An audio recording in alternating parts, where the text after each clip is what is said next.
আমি যখন একজন একজন করে কতল করে দেই, আমি দেখলাম তাদেরকে এক এক করে অনেক গুণার আমি কতল করে ফেলছি। কিন্তু আমি আলী আকবরের এমন পানির পিপাসা, আমি পানির পিপাসাটা নিয়ে আমি আমার গোড়াটা নিয়ে আমি আবার আহলে বায়াতের তাবুর কাছে গেলাম। ডাক দিলাম, ওগো আমার আব্বাজান হযরত ইমাম হুসাইন ইবনে আলী রাদিয়াল্লাহু তাআলা আনহু, একটু পানি কি আমি আলী আকবরের এই জিহ্বা মুবারকের মধ্যে দেওয়া যাবে? যদি আরেকটা ফোঁটা পানি দিয়া আমি আলী আকবরের জিহ্বাটা এবং কলবটা আপনি ঠান্ডা করতে পারেন, আমার একটা বিশ্বাস ওই ইয়াজিদ বাহিনীর একটা লোক আমি আলী আকবরের তরবারি থেকে বাঁচতে পারবে না। আমি আলী আকবর একা একা প্রত্যেকটা ইয়াজিদ বাহিনীর কতল করে দিব। ইমাম হুসাইন ইবনে আলী রাদিয়াল্লাহু তাআলা আনহু চোখ মুবারকের পানিগুলা ছেড়ে দিয়ে কান্না করে ডাক দিয়া কয়, আলী আকবর, আমি হুসাইনে পাক রাদিয়াল্লাহু তাআলা আনহুর নানার কারণে আল্লাহ তাআলা জগতের মধ্যে এত সুন্দর পানির ফোয়ারা বসাইছে, কিন্তু আমি ইমাম হুসাইন রাদিয়াল্লাহু তাআলা আনহুরে আমার আল্লাহ তাআলা আমার নানার মাধ্যমে এমন একটা কঠিন পরীক্ষার মধ্যে ফালাইছে, আমি চাইলেও তোমার এই মুহূর্তে একটু পানি তোমার জিহ্বাতে দিতে পারবো না। আলী আকবর, চিন্তা করবা না, চিন্তা করবা না, তুমি যুদ্ধের ময়দানে চলে যাও। আমি ইমাম হুসাইন বলে দিলাম রে, যদিও দুনিয়ার পানি তুমি পান করতে পারবে না, আমার নানা মুহাম্মদুর রাসূলুল্লাহ সাল্লাল্লাহু আলাইহি ওয়াসাল্লাম নবীজি তোমার জন্য কাউসারের পানি নিয়ে দাঁড়িয়ে রইছে। জবান খুলে জোরে জোরে বলেন না সুবহানাল্লাহ। ও মুসলমান, হযরত ইমাম আলী আকবর রাদিয়াল্লাহু তাআলা আনহুর শাহাদাত হয়ে গেছে। কারবালার ময়দানে আর একজন পুরুষও নাই, একজন শুধু আছে হযরত ইমাম জয়নুল আবিদিন রাদিয়াল্লাহু তাআলা আনহু, কিন্তু উনি বড় অসুস্থ, জ্বরের কারণে ওই তাঁবু থেকে শোয়া থেকে উঠতে পারতেছিলেন না। হযরত ইমাম জয়নুল আবিদিন যুদ্ধ কেমনে করবে? 9 মুহররমের রাত্রবেলা হাজির হয়ে গেছে। ইমামে আলী মাকাম ইমাম হুসাইন রাদিয়াল্লাহু তাআলা আনহু বলেন, আমি এশারের নামাজ আদায় করলাম। এশারের নামাজের এই সময়টাতে আমার কাছে একজন আহলে বায়াতের প্রেমিক হযরতে আব্বাস আলমদার রাদিয়াল্লাহু তাআলা আনহু আগমন করলেন। হযরত আব্বাস আলমদার আইসা এশারের নামাজের পরবর্তী সময় আবেদন করলেন, ওগো হুসাইন রাদিয়াল্লাহু তাআলা আনহু, আপনি যদি আমার অনুমতি দেন আমি কারবালার ময়দানের পাশে ফুরাত নদী থেকে একটু পানি নিয়ে আপনার কাছে আগমন করব। আব্বাস আলমদার অনুমতি পাইয়া ইয়াজিদ বাহিনীর সামনে ফুরাত নদীর পাড়ে গেলেন পানি পান করার জন্য।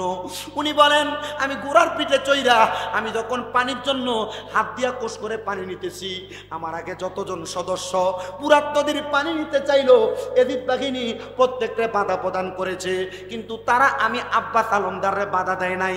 কারণ কি? প্রত্যেক বংশের মধ্যে সব যদি খারাপ হয় একটা মানুষ ভালো থাকে। আব্বাস আলমদার বলে, তারা আমারে বাধা দেয় নাই, আমার সঙ্গে দুশ্মনী করে নাই, কিন্তু আমার সঙ্গে যখন বাধা দেয় নাই, দুশ্মনী করে নাই, আমি পানিটা যখন আমার মুখের কাছে নিলাম, এমন টাইমে আমার দেমাগে চলে আসছে, আমি যদি এই পানি পান করি, আমার যদি ইন্তেকাল হয়, ইন্তেকালের পরে রাহমাতুল লিল আলামিন নবী যদি আমি আব্বাস আলমদারের কাছে প্রশ্ন করে, হে আব্বাস আলমদার, তুমি যে ফুরাত নদীর পারে যে পানি খাইলা, আমার আহলে বায়াতের মহিলারা, আহলে বায়াতের সদস্য ইমাম হুসাইন রাদিয়াল্লাহু তাআলা আনহু কারবালার ময়দানে পানি ছাড়া 9 দিন পর্যন্ত সময় কাটায় দিছে, তুমি একটা ফোঁটা পানি তাদেরকে না পান করে তুমি পান করতে পারো না, আমি এই জবাব আমার নবীর কাছে দিতে পারবো না।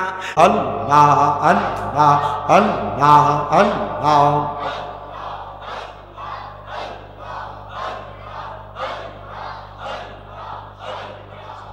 বালা নেই, আপনি একজনে 10 জনকে ডিস্টার্ব দিচ্ছেন।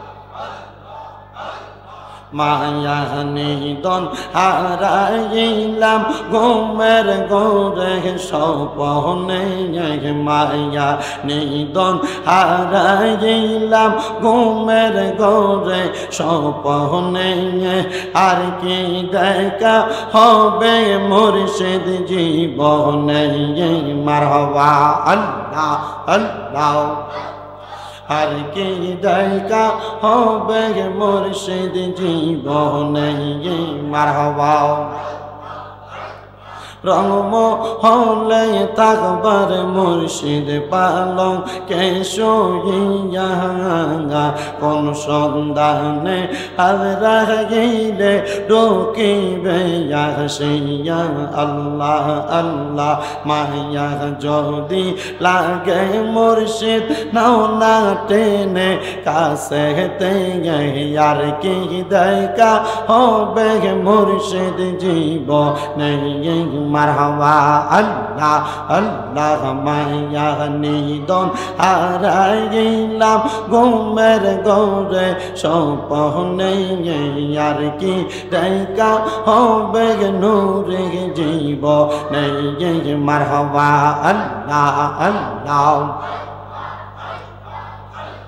কারবালা আর বিচেদের জালা গঙ্গো আমরা সহিতে পারি না মারহাবা জবানটা কইলা আল্লাহ হাসান শহীদ জহরেতে হোসেন কারবালায় হায়রে হাসান শহীদ জহরেতে হোসেন কারবালায় কারবালা আর বিচেদের জালা গঙ্গো আমরা সহিতে পারি না মারহাবা আল্লাহ আল্লাহ আমার বাহিনী আইব রে এই পুরাতের পানি লইয়া সর্বানন্দ কিনি কান্দে মন্ত পানে চাইয়া আমার বাহিনী আইব রে আল্লাহ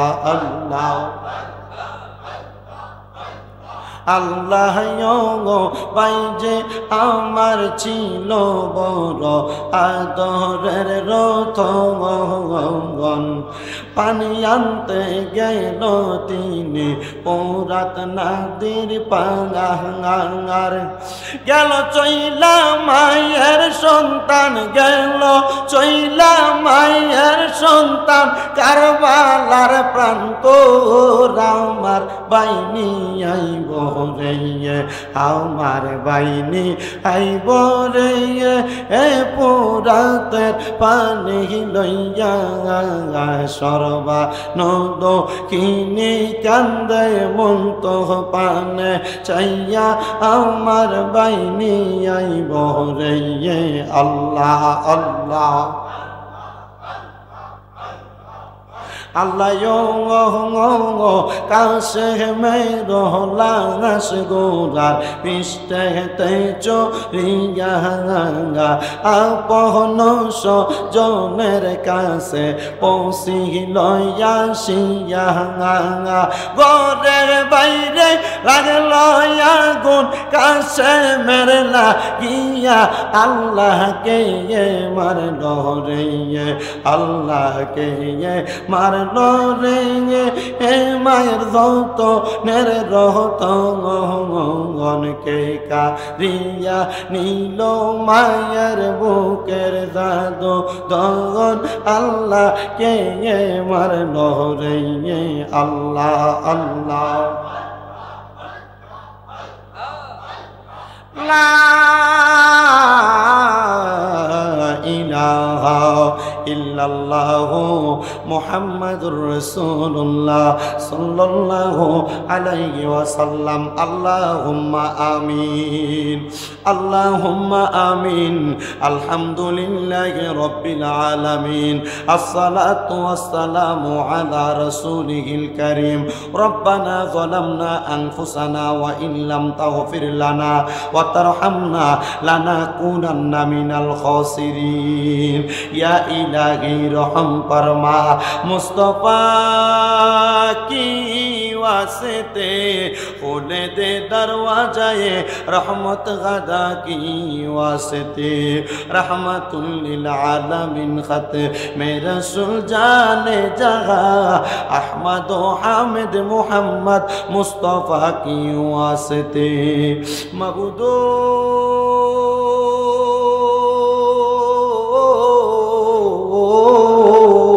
ओ दया দয়াল আল্লাহ একটু রহমতের নজর কইরা তাকে দেখেন গো আল্লাহ।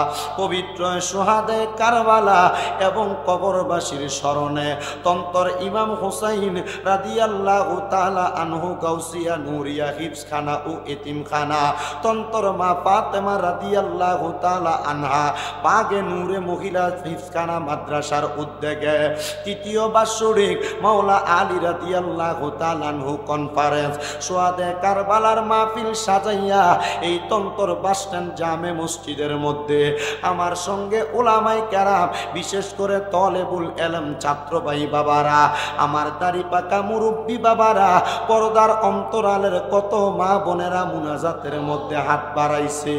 আল্লাহ, যার হাত তোমার কাছে মায়া লাগে, পছন্দ হয়, ওই হাতের উসিলাই আল্লাহ আমাদের প্রত্যেকের জীবনের গুনাহ তুমি আল্লাহ ক্ষমা কইরা দাও।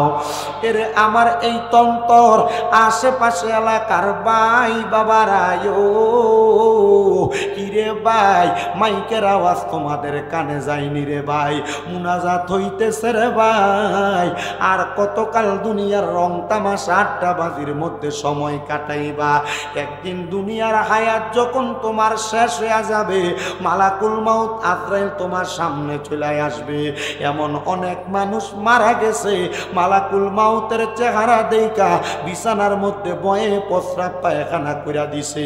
বাইরা রে, এমন কঠিন মুসিবত আসার আগে আসো না এই তন্তর বাসস্ট্যান্ড জামে মসজিদে আমি গুনাহগার শামীম রাজার সঙ্গে দুইটা হাত বাড়াইয়া দেও রে ভাই। আমাদের বিশ্বাস আছে রে, আমার আল্লাহ একটা হাতও খালি ফিরাইয়া দিবে না। মাবুদ ডাকলে কি জুরাই রে, মন জফলে নিপান ঠান্ডা হয়, এ না দেখিলে দুই নয়নে নয়নে রে আল্লাহ করো আল্লাহ জাগালয় তোমার মনে।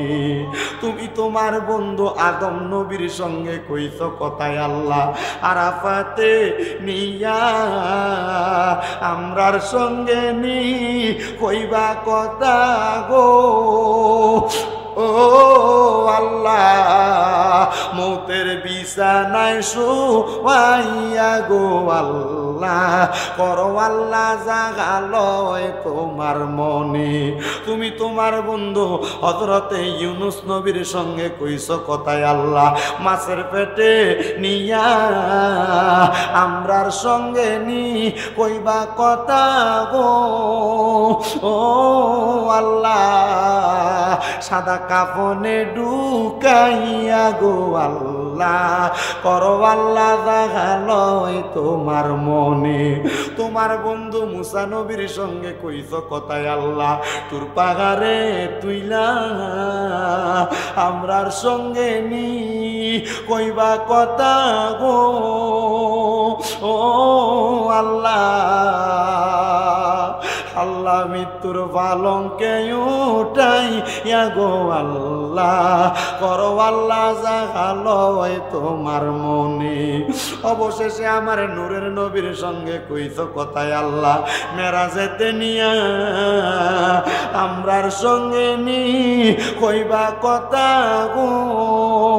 ও আল্লাহ, আমার নবীর সামনে তে রাখিয়া গো আল্লাহ করো আল্লাহ জাগালয় তোমার মনে।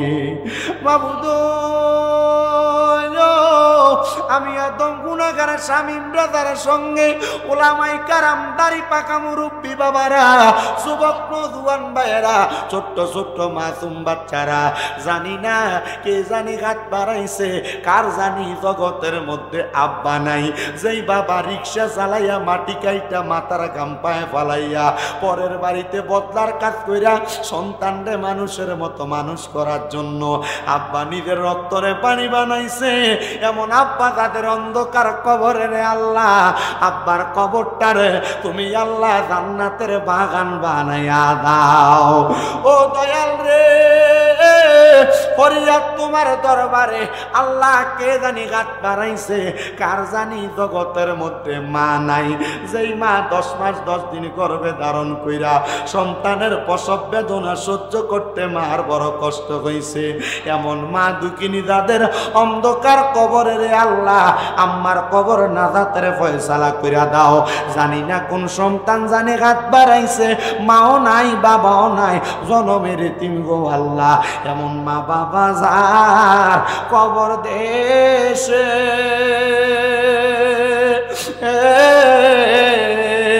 আল্লাহ রাখো তোমার মায়ার নজরে, সেই মা বাবার কবরেতে আযাবে তুমি দিও না, দুঃখের দরদি আমার জনম দুঃখী মা। আল্লাহ যাদের মা বাবা কবরে, আম্মা আব্বার কবরটারে নাজাতের ফয়সালা করে দাও। আল্লাহ কে জানি ঘাত বাড়াইছে গো, দুনিয়ার জমিনের মধ্যে মা বাপ বেঁচে আছে অসুস্থ, আমার মতো আজকে 2 মাস পর্যন্ত আমার মা বিছানার মধ্যে পড়ে আছে, মাপ চাই তোমার দরবারে, আমার আম্মা সহ পৃথিবীর যত মা বোনেরা বাবারা অসুস্থ, আল্লাহ প্রত্যেককে তুমি শাফাআতুল কামেলা নসিব করে দাও। ও দয়াল, এই তন্তর ইমাম হোসেন রাদিয়াল্লাহু তাআলা আনহু মাদ্রাসা এবং মা ফাতেমা মাদ্রাসা, এই মাদ্রাসার মধ্যে যারা টাকা দিয়া পয়সা দিয়া শ্রম দিয়া বুদ্ধি দিয়া পরামর্শ দিয়া এই মাহফিলগুলোর ইন্তজাম করার জন্য সহযোগিতা করে, বিশেষ করে আজকে এই বৈরী আবহাওয়ার মধ্যে এই তন্তর বাসস্ট্যান্ড জামে মসজিদ কমিটির ভাই বাবারা এত সুন্দর করে মাহফিলের ইন্তজাম তাদের মসজিদের মধ্যে করার সুযোগ করে দিয়েছে। আল্লাহ মসজিদ কমিটি সহ প্রত্যেককে তোমার দরবারে সুপর্দ করলাম, তুমি তাদের জান ও মান ইজ্জতের জামিনদার হয়ে যাও। এই তন্তর বাজারের প্রত্যেকটা ব্যবসায়ীরে তুমি কবুল করো, তাদেরকে আগুন পানি থেকে হেফাজত করো, তাদের ব্যবসার মধ্যে তুমি তারাক্কি নসিব করে দাও। এই মাদ্রাসার প্রত্যেকটা ছাত্র অভিভাবক শিক্ষক সহ প্রত্যেককে তুমি কবুল ও মঞ্জুর করে নাও। আল্লাহ মরণ দিবা দুঃখ নাই, তবে বেঈমান বানায়া মরণ দিয়েন না, মরণের আগে বারবার মক্কা মদিনা তাওয়াফ জিয়ারত নসিব করায়েন। আল্লাহ ফরিয়াদ আপনার দরবারে, বিশেষ করে অনেক প্রবাসী ভাইরা বিদেশ থেকে দোয়া চাই, আমার প্রত্যেক প্রবাসীদের খাস দোয়া তুমি কবুল ও মঞ্জুর করে নাও। ও মনিব, ফরিয়াদ তোমার দরবারে, মরণের আগে নবীজির নূরানি চেহারা মুবারক দেখতে দেখতে আখিরি জবানে মধুর কালেমা পড়ে দিয়েন লা ইলাহা ইল্লাল্লাহু মুহাম্মাদুর রাসূলুল্লাহ সাল্লাল্লাহু আলাইহি ওয়াসাল্লাম। একটা জবানও বন্ধ রাখবেন না, সবাই জবান খুলে মুহাব্বতের আওয়াজে পড়ি আলহামদুলিল্লাহ। আপনাদের আলহামদুলিল্লাহর আওয়াজ বেশি আসতে, মুহাব্বতের আওয়াজে পড়ি আলহামদুলিল্লাহ। উপস্থিত হাজিরিন, আমাদের রানীখার গাউসিয়া নুরিয়া দরবার শরীফের সম্মানিত পীর সাহেব হুজুর পীরে কামেল আল্লামা আলহাজ কারি সৈয়দ আবুল কাশেম নুরি হুজুর কেবলার শাহজাদা সৈয়দ বাকিবিল্লাহ নুরি ভাই, এই তন্তর এলাকার মানুষ সহ এই এলাকার জ্ঞানীগুণী মানুষদের সহযোগিতায় এত সুন্দর করে এলাকায় একটি 2টি মাদ্রাসা প্রতিষ্ঠা করে কিছুদিন পর পর সোহাদায়ে কারবালা, মিলাদুন নবীর মাহফিল, মাওলা আলীর কনফারেন্স, বিশেষ করে উনি বিশাল একটা কনফারেন্সের ইন্তজাম করে মাহফিলের মাধ্যমে আল্লাহ তাআলা এই এলাকার মধ্যে রহমত দান করেন, বরকত দান করেন এবং এই এলাকার মধ্যে বড় বড় ওলামায়ে কেরামের আগমন হয়। আপনারা সবাই খুশি না বেজার? বিশেষ করে আজকে আমার ভাই আমাকে বারবার মাদ্রাসার মধ্যে বসে বলেছে, ভাই খুব সুন্দর একটা ইন্তজাম করেছিলাম মাদ্রাসার সামনে, এখানে খুব সুন্দর আলোকসজ্জা করে আমি চিন্তা করেছিলাম মাহফিলের শ্রোতারা খুব সুন্দর করে বসবে। পরবর্তীতে যখন দেখলাম বৈরী আবহাওয়া বৃষ্টির কারণে আমরা ইন্তজামটা বাহিরে করতে পারতেছি না, আমাদের তন্তর বাস স্ট্যান্ডের সম্মানিত মসজিদ কমিটি যিনারা আছেন ওনারা একাগ্রতা প্রকাশ করে আমাদেরকে সুন্দর ইন্তজাম করার সুযোগ করে দিয়েছেন। উনি বারবার ওনাদের প্রতি কৃতজ্ঞতা প্রকাশ করেছেন, আমরাও কৃতজ্ঞতা প্রকাশ করছি। আমরা দূর থেকে এসে 2-1টা কথা বলার সুযোগ যে মসজিদ কমিটি আমাদেরকে করে দিয়েছেন, আল্লাহ তাআলা মসজিদ কমিটি সহ এই এলাকার যে বাজার রয়েছে তন্তর বাজার, বাজারের প্রত্যেকটা ব্যবসায়ী সহ আপনারা যারা শ্রোতামণ্ডলী উপস্থিত হয়েছেন, ছাত্রদের বাবা মারা উপস্থিত হয়েছে, পর্দার অন্তরালে মহিলা মাদ্রাসায় মা বোনদের জন্য বসার ব্যবস্থা করেছে, আল্লাহ তাআলা আহলে বাইতে রাসূলের মুহাব্বতে আমাদেরকে আজকে এখানে যেভাবে বসার সুযোগ করে দিয়েছে, আল্লাহ যেন আমাদেরকে ইন্তেকালের পরে রহমতের নবীর সামনে একই সামিয়ানার নিচে অথবা লাওয়ায়ে হামদের পতাকার নিচে একসাথে বসার ব্যবস্থা করে দেয়। সবাই জবান খুলে পড়ি আল্লাহুম্মা আমিন। আরো মুহাব্বতে পড়ি আল্লাহুম্মা আমিন। উপস্থিত হাজিরিন, মাহফিলটা শুহাদায়ে কারবালার মাহফিল, মওলা আলী রাদিয়াল্লাহু তাআলা আনহুর কনফারেন্স। যেহেতু মাহফিলটা তো সুন্দর করে আহলে বাইতে রাসূলের স্মরণে মাহফিলের ইন্তজাম, বিশেষ করে এখানে ওলামায়ে কেরাম, হুফাজে কোরআনগণ উপস্থিত আছেন, তালেবুল ইলমগণ উপস্থিত আছেন। আপনাদের কাছে আমি ছোট্ট একটু কথা ধারাবাহিকতায় বলতে চাই। আল্লাহ তাআলা এই যুগের ধারাবাহিকতায় ইসলামটাকে জনমনে টিকিয়ে রাখার জন্য নবী, রসুল, তারপর খোলাফায়ে রাশিদিন, তাবে তাবিন, খোলাফায়ে রাশিদিন, সলফে সালেহিন, নুজাবা, নুকাবা, আবদালা, আখিয়া সহ পরবর্তীতে আউলিয়া কারামের মাধ্যমে, ওলামায়ে কারামের মাধ্যমে ইসলামকে তাজা রাখার একটা ব্যবস্থা করে দিয়েছেন। এটা আমাদের অন্তরের বিশ্বাসটাকে আছে না নাই? আছে। এখন এই ওলামায়ে কারামের ধারাবাহিকতায়, আমরা যুগের ধারাবাহিকতায় একটা জিনিস দেখতে পাই যে মুসলমানদের মাঝে এবং ওলামায়ে কেরামের মাঝে বিভিন্ন দল বিভক্ত হয়ে গেছে। কথা কন, আছে না এমন? মাঝে মাঝে অনেক যারা ইসলামিক লাইনে শিক্ষা কম অথবা যিনারা জেনারেল লাইনে পড়ালেখা করেছেন আমাদেরকে আঙ্গুল তুলে কথা বলে যে এভাবে যে আমরা সাধারণ পাবলিক কি বলবো, আপনারা মোল্লারা ফিটাফিটি করেন, বলে না? কারণ কি, আপনাদের মোল্লাদের মাঝে আর আলেমদের মাঝে বিভিন্ন দ্বন্দ্ব বিদ্বন্দ্ব। এই দ্বন্দ্ব বিদ্বন্দ্ব কখন থেকে? এই দ্বন্দ্ব বিদ্বন্দ্বের মূল ধারাবাহিকতা এবং মূল শুরুটা যেখান থেকে হয়েছে সেটা হচ্ছে আহলে বাইতে রসুলের খেলাফতের কায়েমের পরবর্তী সময় থেকে, যখন ইবনে জিয়াদের প্রেতাত্মা এবং এজিদ বাহিনী নবী বংশের উপর তাদের লাল চক্ষু প্রকাশ করেছে, তখন থেকে কিন্তু এই দলাদলি শুরু হয়েছে। বলে হুজুর, এর আগে কি দলাদলি ছিল না? এর আগে যেই দলাদলি ছিল, এই দলাদলি ইহুদিদের সাথে ছিল। এর আগে যেই দলাদলি ছিল নাসারাদের সাথে ছিল। এর আগে যেই দলাদলিগুলা ছিল, এই দলাদলিগুলা অন্য কোনো ধর্মাবলম্বী অথবা অন্য ধারাবাহিক ধর্মাবলম্বীদের সাথে ছিল। কিন্তু বর্তমানে ইবনে জিয়াদ এবং এজিদ বাহিনীর প্রেতাত্মাদের সাথে মুসলমানদের একটাই দ্বন্দ্ব, সেটা হচ্ছে ইমানি দ্বন্দ্ব। সেই ইমানি দ্বন্দ্বের মধ্যে যেই ব্যক্তি তার স্থান এবং কাল টিকিয়ে রাখতে পারে এবং ইমানটাকে ঠিক জায়গায় ধরে রাখতে পারে, সেই ব্যক্তি ইন্তেকাল করার পর রহমতের নবীর সামিয়ানার নিচে জায়গা পাবে, আর নচেত জায়গা পাবে না। আসেন আমার বাবাজিরা, আমি ডাইরেক্ট আমার আলোচনার ধারাবাহিকতা শুরু করে দেই। রাহমাতুল্লিল আলামিন নবী, মদিনার কামলিওয়ালা দয়াল নবী, দুনিয়ার জমিনের মধ্যে উম্মতে মুহাম্মদীকে শিক্ষা দেওয়ার জন্য নবী, আমার নবীজির কলিজার টুকরা সন্তান খাতুনে জান্নাত মা ফাতেমা একটা শিক্ষা আমাদেরকে দিয়ে গিয়েছেন। যদি মনোযোগ দেন আপনারা সুন্দর করে বুঝতে পারবেন। আল্লাহর নবী রাহমাতুল্লিল আলামিন নবী খাতুনে জান্নাত ফাতেমাতুজ জাহরা রাদিয়াল্লাহু তাআলা আনহাকে আমার নবীজির হুজরা মুবারকের মধ্যে ডাকলেন। মনে রাখতে হবে, আহলে বাইতে রাসূল যারা, নবীর বংশধর যারা, আমার নবী তাদেরকে নিজেই সম্মান করতেন, শ্রদ্ধাবোধ করতেন। ইয়া রাসূলুল্লাহ, কেন আপনি তাদেরকে সম্মান করেন, শ্রদ্ধা করেন? আমার নবী ডাক দিয়া কয়, উম্মত, আমার আহলে বায়াত, আমার উম্মতের নাফাতের তরি, যারা দুনিয়ার জমিনের মধ্যে আমি নবীজির বংশধর আহলে বায়াতকে ভালোবাসবে, আমি নবী বললাম এই আহলে বায়াত আমার উম্মতে মুহাম্মদী গুলাকে সুপারিশ করে করে জান্নাতে নিয়ে যাবে। খাতুনে জান্নাত মা ফাতেমাতুজ জাহরা রাদিয়াল্লাহু তাআলা আনহাকে আমার নবী ঘর মুবারকে ডাক দিলেন। খাতুনে জান্নাত আমার নবীজির হুজরা মুবারকে প্রবেশ করলেন। আমার নবী দাঁড়ায় গেলেন। সাওয়ানিয়ে কারবালা নামক একটা কিতাবের মধ্যে কত সুন্দর করে ঘটনাটা উল্লেখ করা। রহমতের নবী দাঁড়ায় গেলেন। আমার নবী দাঁড়ায় যাওয়ার সাথে সাথে খাতুনে জান্নাতে আমার নবী যেই জায়গায় বসা ছিলেন সেই জায়গার মধ্যে বসাইলেন। রহমতের নবীজি খাতুনে জান্নাত ফাতেমাতুজ জাহরা রাদিয়াল্লাহু তাআলা আনহাকে নবীজির জায়গায় বসায়া ঘরের একটা কর্নার থেকে আমার নবী সাদা একটা বড় কাপড়ের টুকরা হাতের মধ্যে নিলেন। ওই সাদা কাপড়ের টুকরাটা আমার নবী হাত মুবারকের মধ্যে নিয়া আমার নবীজির হাত মুবারক দিয়া আমার নবীজি ওই কাপড়টাকে চারটা টুকরা করলেন। বলেন কয়টা টুকরা? নবী আমার চারটা টুকরা করে খাতুনে জান্নাত ফাতেমাতুজ জাহরার হাতে একটা টুকরা দিলেন।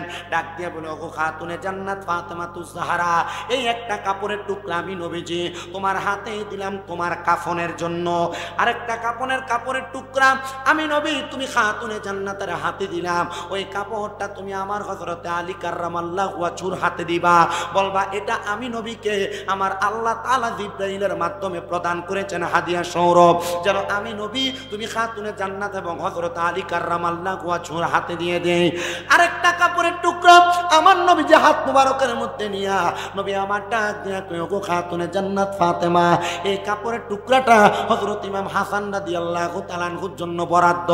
ইয়া রাসূলুল্লাহ ইয়া হাবিবাল্লাহ, আপনার হাত মুবারকের মধ্যে আরেকটা কাপড় দেখা যায়। আমার নবী বলেছেন ওগো খাতুনে জান্নাত ফাতেমা, এই কাপড়ের টুকরাটা আমি নবীর জন্য। রহমতের নবীজির সামনে খাতুনে জান্নাত ফাতেমা তু জাহরা রাদিয়াল্লাহু তাআলা আনহা ডাক দিয়া বলি ইয়া রাসূলুল্লাহ, মায়ার নবী গো, আপনার হাত মুবারকের মধ্যে যে কাপড়টা ছিল, আপনি চাইলে এই কাপড়টাকে 5টা টুকরা করে আমার হোসাইনের জন্য একটা টুকরা দিতে পারতেন। আপনি নবী আপনার জন্য একটা কাপড়ের টুকরা রাখলেন, আমি খাতুনে জান্নাতকে একটা কাপড়ের টুকরা দিলেন, হযরত আলী রাদিয়াল্লাহু তাআলা আনহুর জন্য একটা কাপড়ের টুকরা দিলেন, আমার ইমাম হাসান রাদিয়াল্লাহু তাআলা আনহুর জন্য আপনি আরেকটা কাপড়ের টুকরা দিলেন। নবীজি আপনার কাছে জানতে চাই, আপনি বলেন না আমার ইমাম হুসাইন রাদিয়াল্লাহু তাআলা আনহুর জন্য আপনি তো একটা কাপড়ের টুকরা দিলেন না? আমার নবী কান্না করে দিলেন। খাতুনে জান্নাত ফাতেমা তুজ জাহরা রাদিয়াল্লাহু তাআলা আনহা বলেন, আমি তাকে দেখলাম রহমতের নবীর চোখ মোবারক গুলো লাল হয়ে গেছে, নবীজির গাল মোবারক গুলো বেয়ে পানি পড়তেছে, আমার নবীর দাড়ি মোবারক গুলো ভিজে গেছে। নবীজিকে আবারও প্রশ্ন করলেন খাতুনে জান্নাত ফাতেমা, ওগো নবী আমার ইমাম হুসাইন ইবনে আলীর জন্য যেই কাপড়টা, ওই কাপড়ের টুকরাটা কোথায়? নবীজিকে আবার প্রশ্ন করলেন, আমার নবীজি চুপ করে রইলেন। এবার তৃতীয়বার যখন খাতুনে জান্নাত ফাতেমা প্রশ্ন করলেন, ইয়া রাসূলুল্লাহ ইয়া হাবিবাল্লাহ, নবী গো আপনার কাছে জানতে চাই, আপনি বলেন না আমার ইমাম হুসাইন ইবনে আলী রাদিয়াল্লাহু তাআলা আনহুর কাপড়টা কোথায়? নবী আমার কান্দে আর ডাক দিয়া বলে গো ফাতেমা তুজ জাহরা, আমার আল্লাহ তাআলা হযরত জিবরাইলের মাধ্যমে আমি নবীর কাছে যেই কাপড়টা পাঠাইছেন, এই কাপড়টা হযরত হুসাইন ইবনে আলী ছাড়া আমরা 4 জনের জন্য বরাদ্দ, কিন্তু তুমি হযরত হুসাইন রাদিয়াল্লাহু তাআলা আনহুর কথা বারবার বললাম। ফাতেমা আমার আল্লাহ তাআলা জিবরাইল আলাইহিস সালাতু ওয়াস সালামের মাধ্যমে আমি নবীর কাছে খবর পাঠাইছেন, আমি নবীর কাছে এলান জারি করে দিয়েছেন। আমার আল্লাহ তাআলা জানিয়ে দিছে রে, আমার ইমাম হুসাইন ইবনে আলী রাদিয়াল্লাহু তাআলা আনহুর শাহাদাতের পরে আমার হুসাইন ইবনে আলী রাদিয়াল্লাহু তাআলা আনহুর শরীর মুবারকের মধ্যে কাপড় লাগবে না। ওই ইবনে জিয়াদের দলেরা, ওই ইয়াজিদ বাগিনীর দলেরা আমার হুসাইন রাদিয়াল্লাহু তাআলা আনহুর শরীর মুবারকের মধ্যে বড় অত্যাচার করবে, হুসাইন রাদিয়াল্লাহু তাআলা আনহুর শরীর মুবারকের মধ্যে বড় অত্যাচার করবে।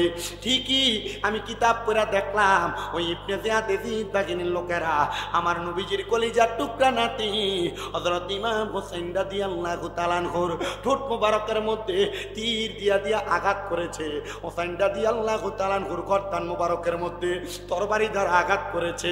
আমি জানি না যারা তরবারি দিয়ে আঘাত করেছিল এর মধ্যে 7,000 কোরআনে হাফেজ ছিল, 7,000 কোরআনে হাফেজ ছিল, 3,000 মুফতি সাহেব ছিল।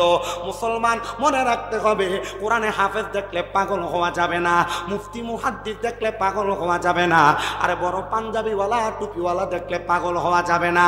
কারণ নবীর নাতি জান্নাতের যুবকদের সরদার ইমাম হুসাইন ইবনে আলীর গলা মুবারকের মধ্যে যারা ছুরি চালাইছে এর মধ্যে 7,000 কোরআনে হাফেজ ছিল। এরা তো কোরআন পড়তো, এদের কণ্ঠ দিয়ে আল্লাহর কোরআন তেলাওয়াত হইতো, কিন্তু তারা কেমনে গো নবীর নাতির গলা মুবারকে ছুরি চালাইলো? আবার যারা নবীর নাতির সঙ্গে দুশ্মনী প্রকাশ করেছে এর মধ্যে 3,000 মুফতি সাহেব ছিল। নামের আগে মুফতি লেখা, বড় মুফতি দেইকা পাগল হওয়া যাবে না, কারণ এমন নামওয়ালা মুফতিরা নবীর নাতির গলা মুবারকের মধ্যে তরবারি চালাইছে। আবার শরীরে পাঞ্জাবি পাগড়ি আছে, সুন্দর দাড়ি আছে, এদেরকে দেখলে এমনি পাগল হওয়া যাবে না।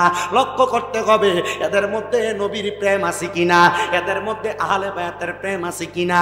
যদি এদের মধ্যে প্রেম থাকে তাইলে তার সঙ্গে আমার সম্পর্ক আছে, যদি প্রেম না থাকে তার সঙ্গে আমার সম্পর্ক নাই, তার পেছনে কোনো একতেদা নাই, তার সঙ্গে কোনো বন্ধুত্ব নাই। কারণ যারা নবীর কলিজার মধ্যে আঘাত দিয়েছে এদের সঙ্গে নামাজ পড়লে আমার নামাজ হবে না।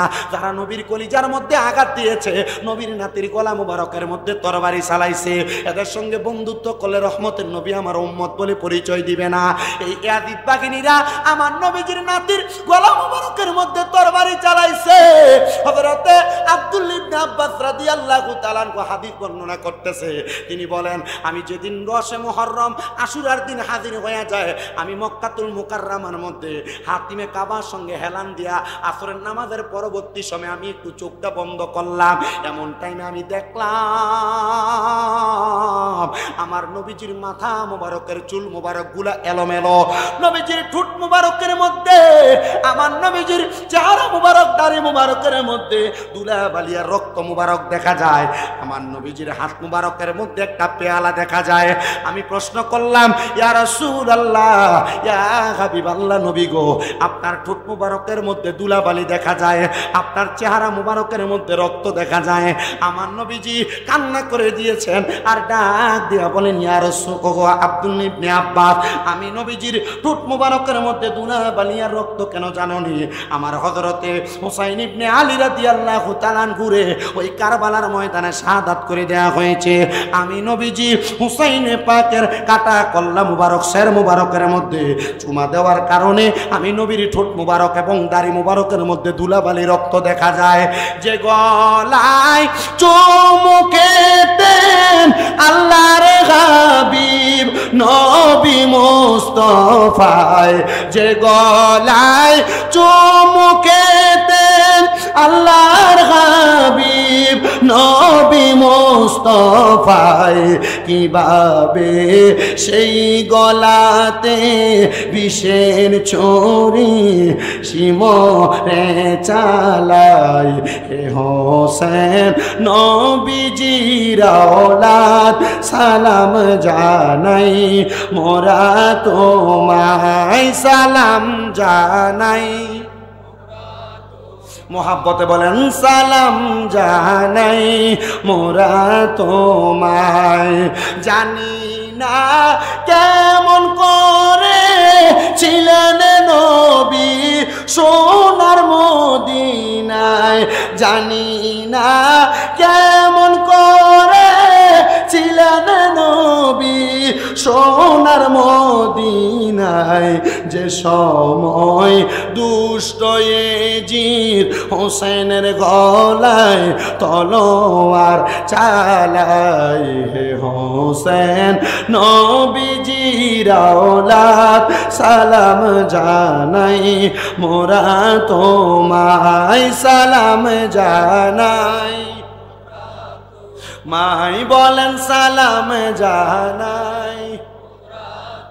যে মাথায় হাত বুলিয়ে ঘুম পাড়াতেন আম্মা ফাতেমায়, যে মাথায় হাত বুলিয়ে ঘুম পাড়াতেন আম্মা ফাতেমায়, কিভাবে সেই মাথাকে নিল তারা তীরের আগায়, যেভাবে সেই মাথাকে নিল তারা তীরের আগায়, হে হোসেন নবীজির औलाद সালাম জানাই, মোরা তোমায় সালাম মায় সালাম জানাই, মায় সালাম যা। আমার মুসলমান ইমানদাররা, হুসাইন পাক রাদিয়াল্লাহু তাআলা আনহুর শাহাদাত হওয়ার পরবর্তী সময়ে আমরা জানি হুসাইন পাক রাদিয়াল্লাহু তাআলা আনহুরে যারা শাহাদাত করেছিলেন, যারা শহীদ করেছিলেন তারা এজিদের দল। কিন্তু এজিদ যে নবীর বংশের সঙ্গে এমন বেঈমানি করলো, নবীর বংশের সঙ্গে এমন বাজে আচরণ করলো, এই এজিদের পরবর্তী সময়ে কেমন অবস্থা হয়েছিল এদের শেষ পরিণতিটা কি হয়েছিল? নবীর নাতির সঙ্গে দুশ্মনী করবে। সুন্নিরা যদি সোয়াদে কারবালার মাহফিল করে, সুন্নিরা যদি ইয়া হাসান শাহ হুসাইন বলে বলে জিকির করে, সুন্নিদেরকে বন্ড বলে, বেদাতি বলে বিভিন্ন তহমত দেওয়া হয়, দেয় কি দেয় না? ও বাবা, এগুলা যখন শুনবেন বুঝতে হবে এরা এজিদের পেতাত্তা, এজিদের দলের মানুষ, এজিদের পক্ষে কথা বলে, এজিদরে বাঁচাইতে চায়, এজিদের নামের শেষে রহমতুল্লাহ আলাই লাগায়, এজিদের নামের আগে আমিরুল মুমিনিন লাগায়। নাউজুবিল্লাহ নাই? এজিদের নামের আগে নাম আমিরুল মুমিনিন লাগাই। হিন্দু একটা বেটারে দাঁড় করাইয়া, খ্রিস্টান একটা বেটারে দাঁড় করাইয়া আপনি যদি ওনারা বলেন মসজিদের ইমামতি করবার লাগা, কাম হবে? কথা বুঝেন? কাম হবে? এজিদের মতো বাজে মানুষ, দুশ্চরিত্র মানুষ রে আমিরুল মুমিনিন যারা বলে, এদের বিবেকের মধ্যে সমস্যা। এজিদকে যারা নামের শেষে রহমতুল্লাহ আলাই লাগায়, এদের বিবেকের মধ্যে সমস্যা।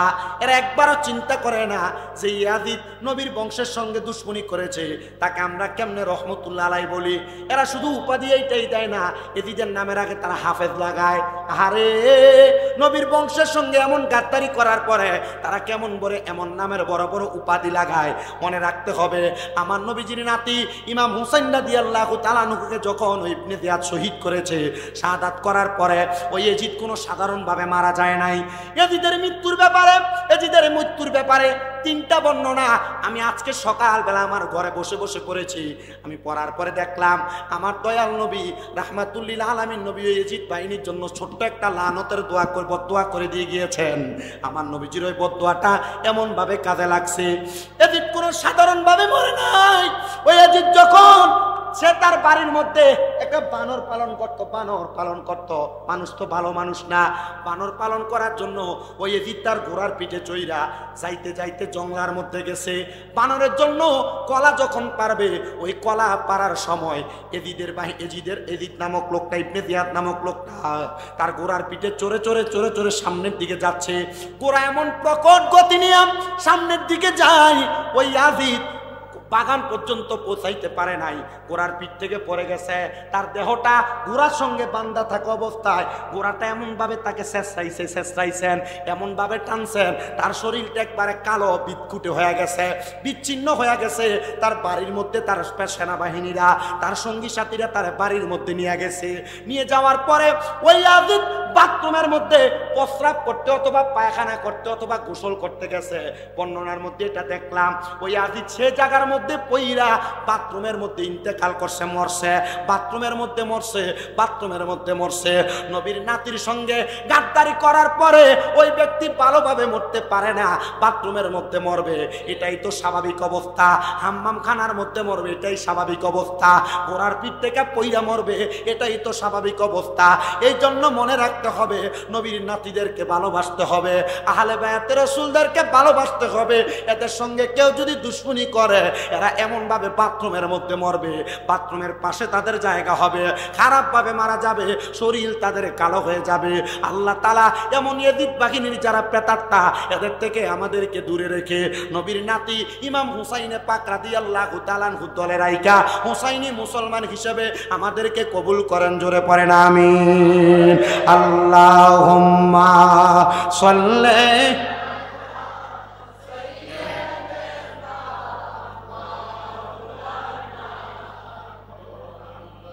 ওয়ালা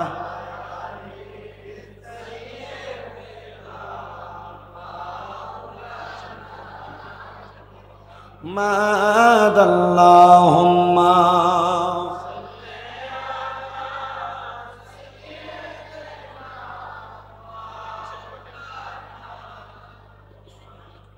ওয়ালা আলি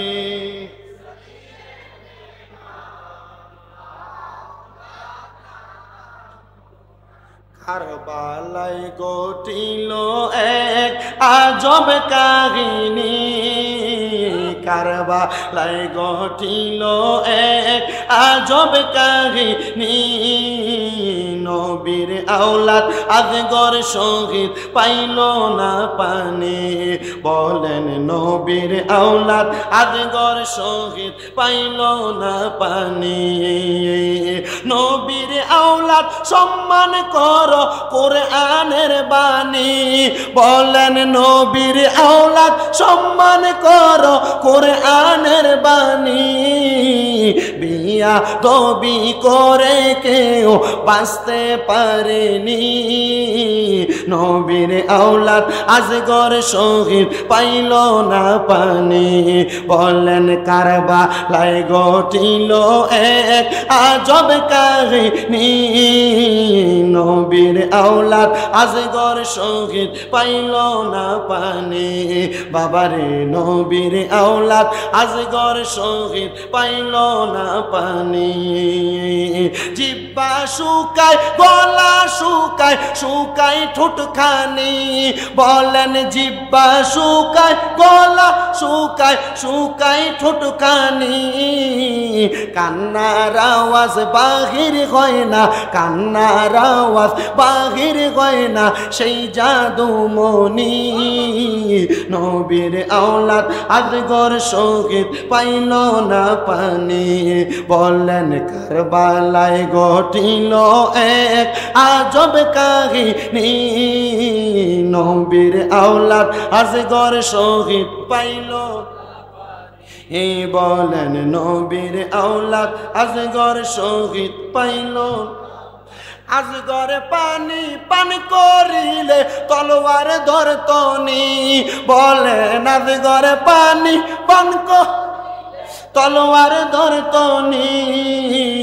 উত্তর হবে তাহার তো সে বয়স হয়নি। নবীর আওলাদ আজগর শহীদ পাইল না পানি। বাবারে নবীর আওলাদ আজগর শহীদ।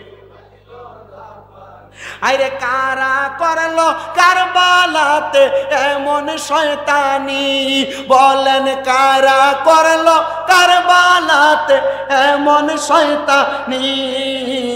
মাথায় টুপি মুখে দাড়ি, মাথায় টুপি মুখে দাড়ি, গায়ে জুব্বা খানি। নবীর আওলাদ আজগর শহীদ পাইল না পানি। বলেন কারবালায় ঘটিল এক আজব কাহিনী। নবীর আওলাদ আজগর শহীদ নে। বাবারে নবীর আওলাদ। এবার আসেন একটু মনোযোগ দেন। মা বোনেরা সন্তানকে ভালোবাসে, মোহাব্বত করে, কথাটা সত্য না মিথ্যা? তো হযরত ইমামে আলী মাকাম ইমাম হুসাইন রাদিয়াল্লাহু তাআলা আনহুর দুইটা সন্তানের মধ্যে একজনের নাম হযরতে আলী আসগর, আরেকজনের নাম হযরতে আলী আকবর। এই দুইজন সন্তান কারবালার ময়দানের মধ্যে সবচাইতে বেশি কষ্ট, সবচাইতে বেশি পরিশ্রম, সবচাইতে বেশি লাঞ্ছনা এবং বঞ্চনার শিকার হয়েছেন। এর মধ্যে যে সন্তানটা ছোট সন্তান হযরতে ইমামে আলী আসগর রাদিয়াল্লাহু তাআলা আনহু, আরেকজন সন্তান হযরত ইমাম আলী আকবর রাদিয়াল্লাহু তাআলা আনহু।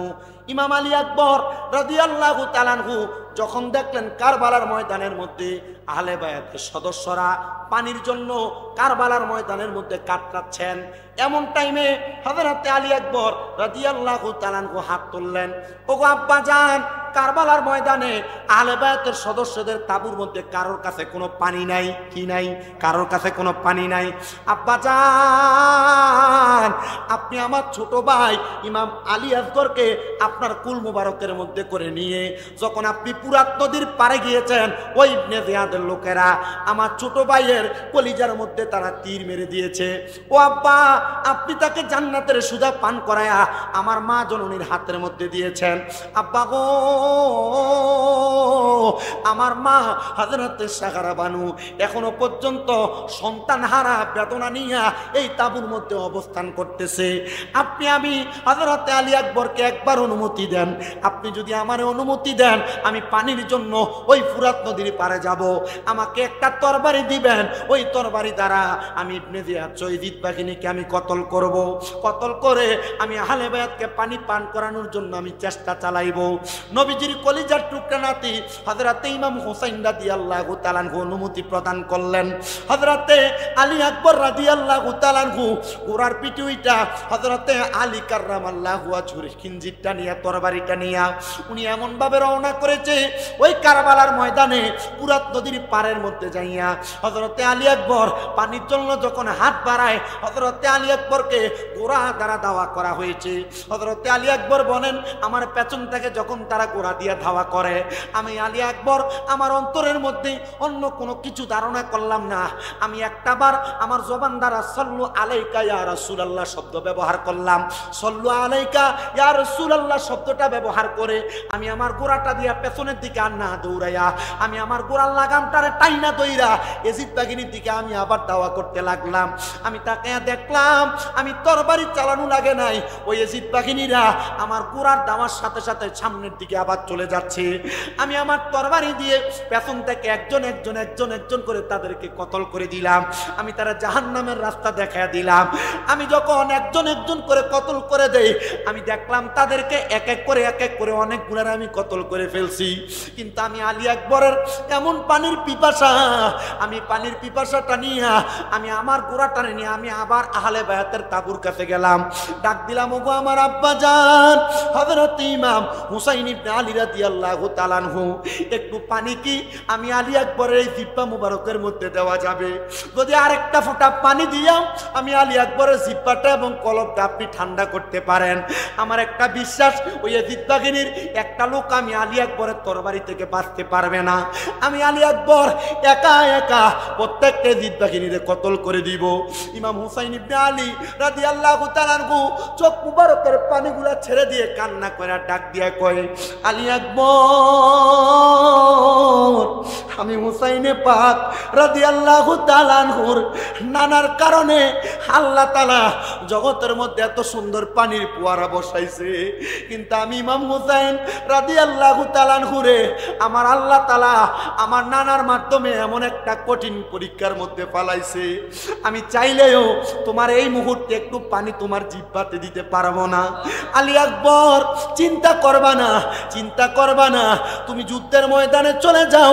আমি ইমাম হুসাইন বলে দিলাম রে, যদিও দুনিয়ার পানি তুমি পান করতে পারবে না, আমার নানা মুহাম্মদুর রাসূলুল্লাহ সাল্লাল্লাহু আলাইহি ওয়াসাল্লাম নবীজি তোমার জন্য কাউসারের পানি নিয়ে দাঁড়িয়ে রইছে। জবান খুলে জোরে জোরে বলেন না সুবহানাল্লাহ। ও মুসলমান, হযরত ইমাম আলী আকবর রাদিয়াল্লাহু তাআলা আনহুর শাহাদাত হয়ে গেছে। কারবালার ময়দানে আর একজন পুরুষও নাই, একজন শুধু আছে হযরত ইমাম জয়নুল আবিদিন রাদিয়াল্লাহু তাআলা আনহু। কিন্তু উনি বড় অসুস্থ, জ্বরের কারণে ওই তাঁবু থেকে শোয়া থেকে উঠতে পারতেছিলেন না। হযরত ইমাম জয়নুল আবিদিন যুদ্ধ কেমনে করবে? 9 মুহররমের রাত্রবেলা হাজির হয়ে গেছে। ইমামে আলী মাকাম ইমাম হুসাইন রাদিয়াল্লাহু তাআলা আনহু বলেন আমি এশারের নামাজ আদায় করলাম। এশারের নামাজের এই সময়টাতে আমার কাছে একজন আহলে বায়াতের প্রেমিক হযরতে আব্বাস আলমদার রাদিয়াল্লাহু তাআলা আনহু আগমন করলেন। হযরত আব্বাস আলমদার আইসা এশারের নামাজের পরবর্তী সময় আবেদন করলেন ওগো হুসাইন রাদিয়াল্লাহু তাআলা আনহু আপনি যদি আমার অনুমতি দেন আমি কারবালার ময়দানের পাশে ফুরাত নদী থেকে একটু পানি নিয়ে আপনার কাছে আগমন করব। আব্বাস আলমদার অনুমতি পাইয়া এজিদ বাহিনীর সামনে ফুরাত নদীর পাড়ে গেলেন পানি পান করার জন্য।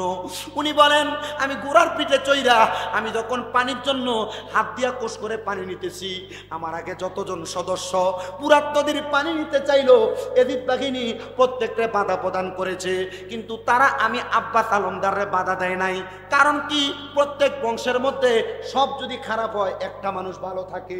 আব্বাস আলমদার বলে তারা আমারে বাধা দেয় নাই, আমার সঙ্গে দুশ্মনী করে নাই, কিন্তু আমার সঙ্গে যখন বাধা দেয় নাই দুশ্মনী করে নাই আমি পানিটা যখন আমার মুখের কাছে নিলাম এমন টাইমে আমার দেমাগে চলে আসছে আমি যদি এই পানি পান করি আমার যদি ইন্তেকাল হয়, ইন্তেকালের পরে রাহমাতুল্লিল আলামিন নবী যদি আমি আব্বাস আলমদারের কাছে প্রশ্ন করে হে আব্বাস আলমদার তুমি যে ফুরাত নদীর পারে যে পানি খাইলা আমার আহলে বায়াতের মহিলারা, আহলে বায়াতের সদস্য ইমাম হুসাইন রাদিয়াল্লাহু তাআলা আনহু কারবালার ময়দানে পানি ছাড়া 9 দিন পর্যন্ত সময় কাটায় দিছে। তুমি একটা ফোঁটা পানি তাদেরকে না পান করে তুমি পান করতে পারো না। আমি এই জবাব আমার নবীর কাছে দিতে পারবো না। আমি সাথে সাথে আমার গোড়াটারে ফিরাইয়া আমি একটা মশক নিয়ে আসলাম। মশক বোঝেন তো, মোটের চামড়া সেলাই করে যেটা বানাইতো, পানি বহন করতো আরবীয়রা। মশক নিয়ে আসলাম, মশকটার মধ্যে পানি পুরাইয়া আমি যখন গোড়াটার সামনের দিকে আগায় নিয়ে যাব, এদিক বাগিনীরা ডাক দেয়া বলছে, আব্বা সালমদার, তোমার যদি মন চায় তুমি এই পুরাত নদী থেকে পানি পান করতে পারো, তবে কসম করে বলি তুমি এখান থেকে এক ফোঁটা পানি আহলে বায়াতের তাঁবুর মধ্যে নিতে পারবা না। কারণ কি? বলে আমরা তাদেরকে পানি বন্ধ করে মেরে ফেলবো, পানি বন্ধ করে শহীদ করে ফেলবো। আর আশেকটা সুরে সুরে লেখে, পুরাতে নদীর পানি রে বন্ধ করে দিল রে, পুরাতে নদীর পানি রে বন্ধ করে দিল রে, কাছে যেতে দিল না সে ঠাই, বলেন কাছে যেতে দিল। আরে পশু পাখি খাইলো কেহ বাধা না দিল, বাধা শুধু আসগরের বেলায়, বলেন বাধা শুধু হুসাইনের বেলায়। পুরাত নদীর পানি রে বন্ধ করে দিল রে, কাছে যেতে দিল না সে ঠাই, পশু পাখি খাইলো কেহ বাধা না দিল, বাধা শুধু হুসাইনের বেলায়, বাধা শুধু আসগরের বেলায়। মুসলমান আব্বাস আলমদার ইয়াজিদ বাহিনীর কথা শুনেন নাই? ওই পানির মশকটা ডান কাঁধের মধ্যে নিয়া পুরাটা নিয়ে যখন সামনের দিকে আগায়, আব্বাস আলমদার ডান হাতের মধ্যে ওই ইয়াজিদ বাহিনীর লোক থেকে একজন মালিক ইবনে মারওয়ান এসে, ওনারা একবার হাতটা ছিঁড়ে গেছে। উনি বলেন, আমি আমার বাম হাত দিয়া হাতের মধ্যে পানির মশকটা নিয়েছি আমি আহলে বায়াতের সদস্যদেরকে পানি পান করানোর জন্য, কিন্তু তারা আমার বাম হাতের মধ্যে আঘাত করেছে, আমি আমার মুখের মধ্যে পানিটারে কামড় দিয়া ধরেছি, কিন্তু তারা আমার গর্দানে আঘাত করেছে। আহারে, আব্বাস আলমদারকেও শহীদ করে দিয়েছে কারবালার ময়দানে। ও মুসলমান, ও তন্তর এলাকার বাবারা, ও ব্রাহ্মণবাড়িয়া জেলার আমার মুসলমান ইমামদারেরা, কেন আমরা যারা আহলে সুন্নাত ওয়াল জামাতের আকীদাদারী, আমরা কেন নবীর বংশ আহলে বায়াত রাসূলের স্মরণে কারবালার মাস আসলে সোয়াদে কারবালার মাহফিলটা বেশি বেশি করি? আমরা কেন পাক পাঞ্জাতনের জিকির করি? আমরা কেন হাসান হোসেনকে বেশি বেশি করে স্মরণ করি? একটাই মাত্র কারণ, হযরত ইমাম হুসাইন রাদিয়াল্লাহু তাআলা আনহু শাহাদাতের পেয়ালা পান করেছেন আমরা গুনাহগার উম্মতের জন্য। ও মুসলমান, হুসাইন ইবনে আলী রাদিয়াল্লাহু তাআলা আনহু বলে, আমি আমার ঘরের মধ্যে আমার তাঁবুর মধ্যে বসে রইলাম এশারের নামাজের পরবর্তী সময়ে। আমি আমার স্ত্রী হযরতে সাহারা বানুর ডানুরুর মধ্যে আমার মাথাটা রাইখা আমি কোরআন তেলাওয়াত করতেছি। আল্লাহ তাআলার কোরআনের আয়াত পড়তেছেন। হুসাইন ইবনে আলী রাদিয়াল্লাহু তাআলা আনহু বলে, আমি যখন আল্লাহ তাআলার কোরআনুল কারীমের আয়াত তেলাওয়াত করি, এমন টাইমে আমার চোখটা লেগে গেছে। আমার চোখটা যখন লেগে গেছে, হঠাৎ করে হযরতে সাহারা বানুর বাণী প্রকাশ করতেছেন কিতাব আস-সাওয়ারিকুল মুহরিকার মধ্যে, বলতেছে হযরত শামে কারবালার মধ্যে উনি বলতেছে, আমি হঠাৎ করে ঘুম থেকে লাফ দিয়ে উঠলাম। আমার সাহারা বানু প্রশ্ন করে, ও ইমাম হুসাইন ইবনে আলী রাদিয়াল্লাহু তাআলা আনহু, আপনি কেন ঘুম থেকে এমন ভাবে জাগ্রত হয়ে গেলেন? আপনি কেন ঘুম থেকে হঠাৎ করে হতবিলম্বিত হয়ে উঠে গেলেন? উনি ডাক দিয়া বলে, অন্য কোনো কারণ না, অন্য কোনো কারণ না, আমি হঠাৎ করে ঘুমের মধ্যে দেখতে পাইলাম আমার কলিজার টুকরা আব্বা জান, আমার কলিজার টুকরা আম্মা জান, আমার কলিজার টুকরা বড় ভাই হযরত ইমাম হাসান ইবনে আলী রাদিয়াল্লাহু তাআলা আনহু আর আমার নানা জান জান্নাতে একটা খাবারের খাবারের পেয়ালা নিয়া আমার নানা আমার খাতুনে জান্নাত মা ফাতেমা, আমার আব্বা হযরত আলী কাররামাল্লাহু ওয়াজহু, আমার বড় ভাই বসে আছেন। আমি প্রশ্ন করলাম, ওগো আমার আম্মা জান, এত সুন্দর সুন্দর খাবার আপনারা কেন ভক্ষণ করেন না? যেখানে আপনাদের সামনে দয়াল নবী বসা, যেখানে আপনার সামনে বেলায়েতের বাদশা বসা, যেখানে আপনার সামনে আমার বড় ভাই ইমাম হাসান বসা। খাতুনে জান্নাত মা ফাতেমাতুজ জাহরা ডাক দিয়া কয়, হুসাইন, এই খাবারের মালিক শুধু আমরা 4 জন না, এই খাবারের মালিক আমরা 5 জন। এর মধ্যে তুমি হুসাইন রাদিয়াল্লাহু তাআলা আনহু একজন। তুমি আগমন করবা, তারপর আমরা খাবার ভক্ষণ করব। জোরে জোরে বলেন সুবহানাল্লাহ। হযরত ইমাম হুসাইন রাদিয়াল্লাহু তাআলা আনহু বলে, রে আমি তখন থেকে আর সারা রাত্র ঘুমাইলাম না। আমার স্ত্রী হযরতে সারা বানুরে আমি আমার বাম্বুকের অংশের মধ্যে মাথা রাইখা আমি ওনাকে ঘুমাইতে দিলাম। হঠাৎ করে আমি ওনাকেও দেখলাম ঘুম থেকে বিলম্বিত হয়ে উঠে গেলেন, আচমকিত হয়ে উঠে গেলেন। আমি জিজ্ঞাসা করলাম, ওগো সাহারা বানু, তুমি কেন ঘুম থেকে এমনভাবে আচমকিত হয়ে উঠে গেলা? হযরতে সাহারা বানু উত্তর দেয়, এ কলিজার টুকরা স্বামী গো, আমি এমনে এমনে ঘুম থেকে জাগ্রত হই নাই। আমি স্বপ্ন দেখলাম গো, ওই কারবালার ময়দানের মধ্যে খাতুনে জান্নাত মা ফাতেমাতুজ জাহরা সাদা রঙের একটা কাপড় পইরা কারবালার ময়দানে আগমন করেছে। আগমন কইরা উনি এমনি আসে নাই, কারবালার ময়দানের এই জায়গাটা, ওই জায়গার মধ্য থেকে পাথরগুলা সরায়া সরায়া রাখতেছে। আমি প্রশ্ন করলাম, ও হযরতে খাতুনে জান্নাত ফাতেমাতুজ জাহরা, আপনি তো জান্নাতের রমণীদের সরদারিনী, আপনি কেন কারবালার ময়দানের পাথরগুলা সরাইতেছেন? উনি বলেন, অন্য কোনো কারণ না, আগামীকালকে আসরের নামাজের পূর্ববর্তী মুহূর্তে আমার হুসাইন ইবনে আলীকে এই জায়গার মধ্যে শোয়া দিবে। যেই হুসাইনের শরীর মুবারকের মধ্যে কোনোদিন একটা মশা মাছি বসে নাই। আমার রাহমাতুল আলামিন নবী, আমার আব্বা মুহাম্মদুর রাসূলুল্লাহ সাল্লাল্লাহু আলাইহি ওয়াসাল্লাম নবী দিনে রাইতে চুম্বন করেছে। আমার হুসাইনকে যদি আগামীকালকে এই জায়গার মধ্যে শোয়া দেয়, আমার হুসাইন যদি পেটের মধ্যে একটাবার একটা পাথরের আঘাত পাইয়া উফ শব্দ করে, আমার আব্বা জান রাহমাতুল আলামিন নবী মদিনাতে থাকবে না। হুসাইনের উফ শব্দের প্রতিবাদ করার জন্য আমার আব্বা কারবালার ময়দানে হাজির হয়ে যাবে।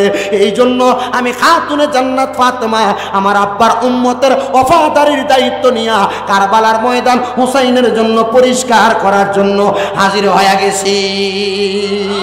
খাতুনে জান্নাত মাগো, খাতুনে জান্নাত মাগো ফাতেমা আমার, এ বিশ্ব জগতে মাগো করিবেন উদ্ধার, এ বিশ্ব জগতে মাগো করি। বলেন খাতুনে জান্নাত, বলেন খাতুনে জান্নাত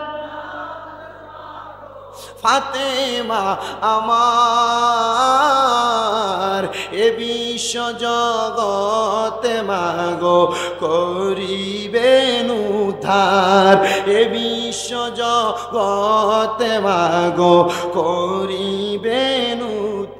তুমি নবী নন্দিনী মাওলায় আলীর জানের জিগার, হাসান হুসাইনের জননী, জান্নাতের রমণীর সরদার, জান্নাতের রমণীর সরদার ফাতেমা জননী, এ বিশ্ব জগতে মাগো করিবেন উজার। খাতুনে জান্নাত মাগো, খাতুনে জান্নাত মাগো ফাতেমা আমার, এ বিশ্ব জগতে মাগো করিলেন উজার, এ বিশ্ব জগতে মাগো করিলেন উজার। সালাতুনিয়া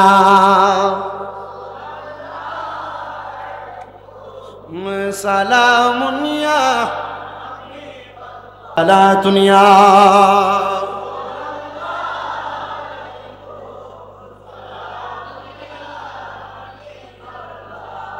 মদিনার পাখি যদি হইতাম উড়ে উড়ে রওজা জিয়ারত করিতাম সালাতুনিয়া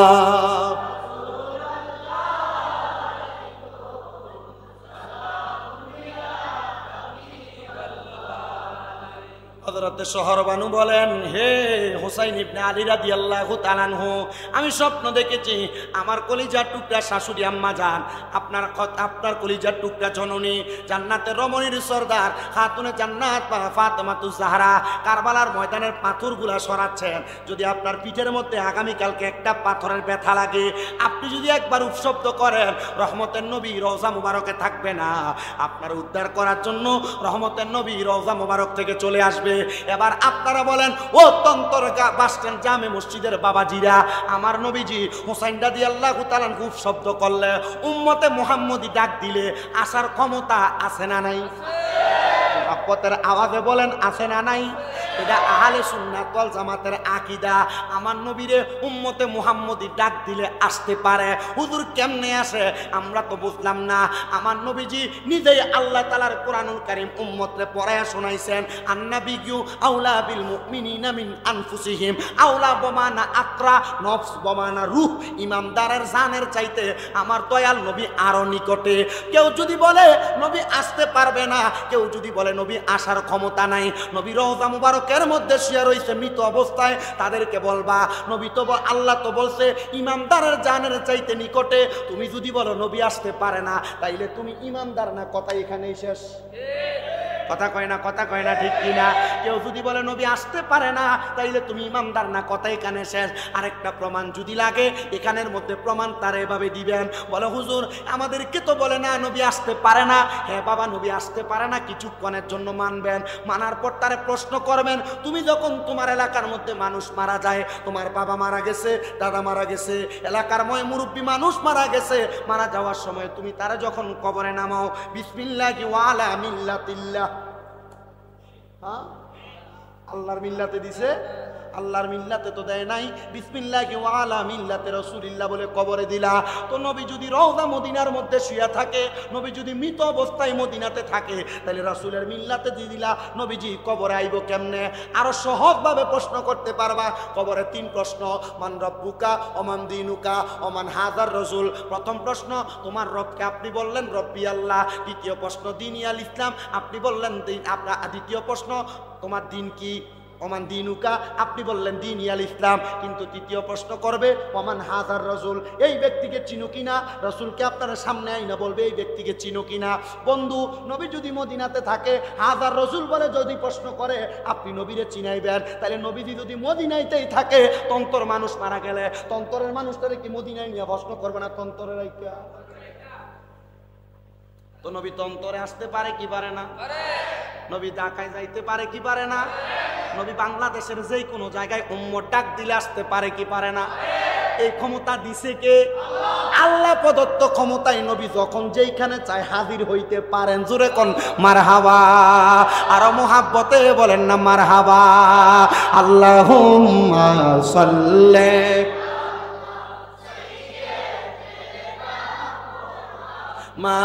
মাদনামি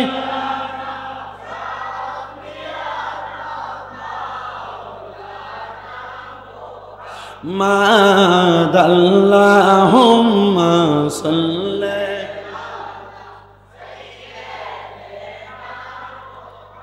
মাদনাবি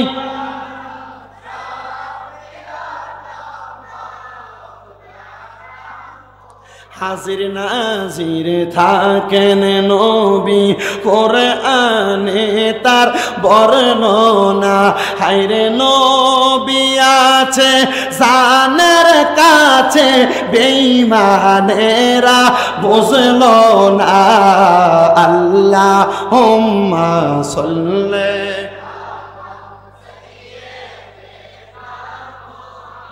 মাদনবিয়ানা শাফি আমার মুসলমান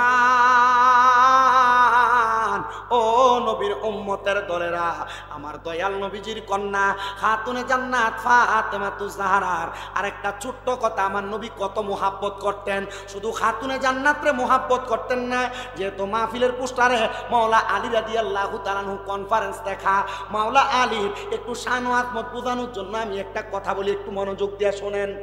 তারা বিবাহ করেছে, সাংসারিক জীবনে ঝগড়া হয়নি, আর জামাই বোর কাজ হয়নি, বেরিয়ে ছেদ করে যায়নি। ঝগড়া করে মহিলারা চলে যায় না? আল্লাহর নবী রাহমাতুল্লিল আলামিন নবীজির কলিজার টুকরা কন্যা খাতুনে জান্নাত ফাতেমাতুজ জাহরা রাদিয়াল্লাহু তাআলা আনহা আমার নবীর সাথে কত সুন্দর কথোপকথন। নবীজির বাড়ির মধ্যে আগমন করলেন। খাতুনে জান্নাতের চেহারাটা ওই দিন একটু মলিন দেখা যায়। কি দেখা যায়? আস্তে কথা কয়, কি দেখা যায়?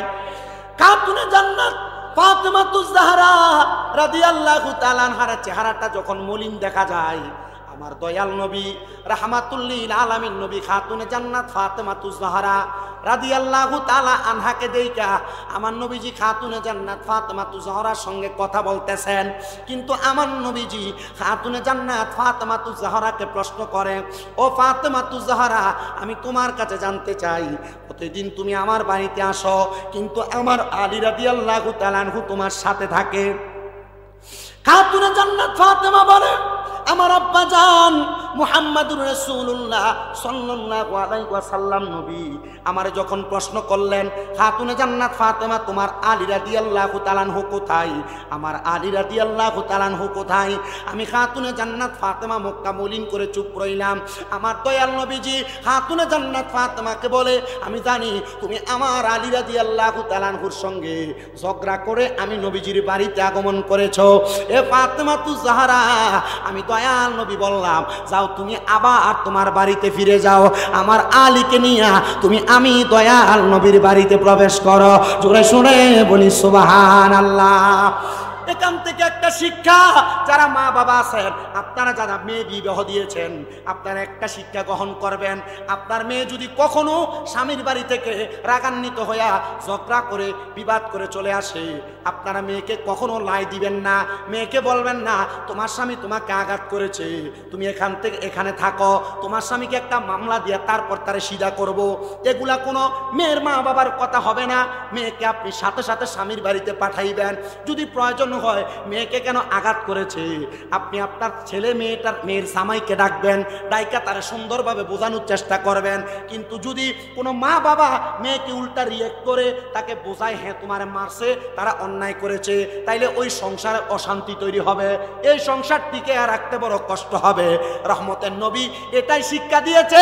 আমার খাতুনে জান্নাত আমার বাড়িতে হযরত আলী রাদিয়াল্লাহু তাআলা আনহুকে সারা আসার কারণে আমি খাতুনে জান্নাতরে আবার তার বাড়িতে পাঠাইয়া আমার আলী রাদিয়াল্লাহু তাআলা আনহু সহ আমার বাড়িতে আগমন করাইছি। জোরে জোরে বলেন সুবহানাল্লাহ।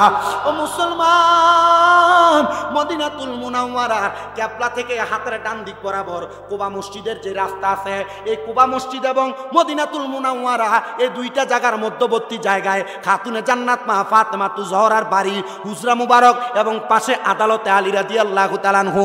আমার দয়াল নবীজি হযরত ইমাম হাসান হুসাইন রাদিয়াল্লাহু তাআলা আনহুরে নবীজির কুল মুবারকে নিয়া খাতুনে জান্নাতরে নবীর ডান দিকে নিয়া, হযরত আলী রাদিয়াল্লাহু তাআলা আনহুরে নবীর বাম দিকে নিয়া, হযরত আলী রাদিয়াল্লাহু তাআলা আনহুর আদালতের মধ্যে যে আমার নবী বসতেন, যে জায়গার মধ্যে হযরত আলী রাদিয়াল্লাহু তাআলা আনহু বিচার কার্য পরিচালনা করতেন, আমার দয়াল নবী রাহমাতুল্লিল আলামিন নবী ওই মিম্বরের মধ্যে চেয়ারের মধ্যে বৈশা আমার নবী হযরত আলী রাদিয়াল্লাহু তাআলা আনহুরে বলেন, ও আলী রাদিয়াল্লাহু তাআলা আনহু, তুমি তো ইসলামের চতুর্থ খলিফা হয়ে যাইবা। আমি নবী বললাম, আমি নবীর পরে সম্মানিত কয়েকজন সাহাবীর মধ্যে তুমি আলী কাররামাল্লাহু ওয়াজহু একজন। আলী রে, তোমার তোমার দ্বারা কখনো কখনো খাতুনে জান্নাত ফাতেমা যেন কষ্ট না পায়। ইয়া রাসূলুল্লাহ, ইয়া হাবিবাল্লাহ, কেন গো? আমার নবী বলেছে এটার একটাই মাত্র কারণ রে, আমার উম্মতের মধ্যে যেই মহিলা উম্মত থাকবে যারা যদি আমি নবীর আদেশগুলা মাইনা চলে, নিষেধগুলা বর্জন করে, তাদেরকে আমার খাতুনে জান্নাত সুপারিশ করে করে জান্নাতে নিয়ে যাবে। জোরে সোরে পড়ি সুবহানাল্লাহ, আল্লাহুম্মা।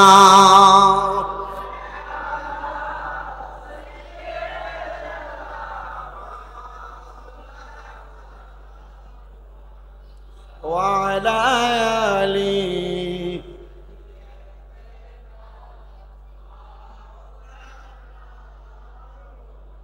জগৎ পাগল কাবার জন্য, কাবা পাগল মাবুদের, মাবুদে পাগল দয়াল নবীজির, নবীজি পাগল উম্মতের। আল্লাহুম্মা